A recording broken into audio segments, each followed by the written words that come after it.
We all listened as Eric the Transhuman told us his story. Eric told us that the health department abducted him when he was a small child. They removed his blood to make adrenochrome, an anti-aging formula that they sold to wealthy elites. They surgically removed and sold his kidney. As Eric grew older, they performed horrible experiments on him, injecting him with experimental drugs and chemicals that made his hair fall out and made him weak and sick. They implanted an electronic device in his skull, devices that could receive and transmit signals, and chips that boosted Eric's intelligence. For several hours a day, they strapped Eric to a table and subjected him to intense radiation. They restricted Eric to an experimental diet that consisted mostly of bugs. When they were done experimenting on Eric, they injected him with a clot shot and left him to die in a dumpster behind the laboratory.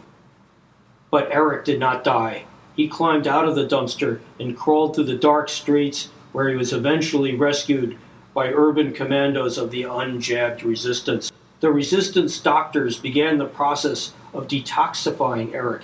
First, they surgically removed the snake-like clots from his arteries. They gave Eric herbal infusions that reversed the effects of the clot shot. When Eric recovered, he accompanied the commandos on their raids.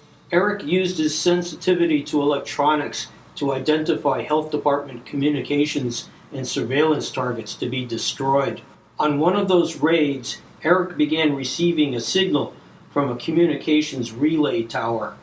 Eric listened to a distant top-secret high-level meeting of the global elites, the World Domination Federation. Their leader, the high priest of the WDF, addressed the global elites about their disappointing effort to depopulate the planet. Their plan to jab billions of people with the clot shot only killed a paltry 600 million people. Poison pills, overdoses, suicides only killed millions. Again, a big disappointment for the WDF. The famines they created also came up short, killing only tens of millions of people instead of the billions needed to depopulate the Earth. And so the leadership of the global elites decided to proceed to their final solution: nuclear war. Days from now, Eric told us, a fleet of private jets will fly the global elites to the most secure bunkers in New Zealand to ride out the nuclear storm. A commando interrupted Eric with a question. What about their henchmen in the health department? The soldiers, the police, and the doctors. Eric explained that the lower ranks of the global conspirators would escape into blast-proof bunkers in mountain caves and deep underground. Commandante Arturo asked, "Is there any way we can stop them from launching the missiles?" "There's a chance," Eric said.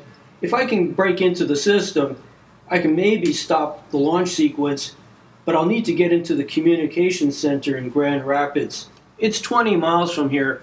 We'll have to get going. We don't have time to waste."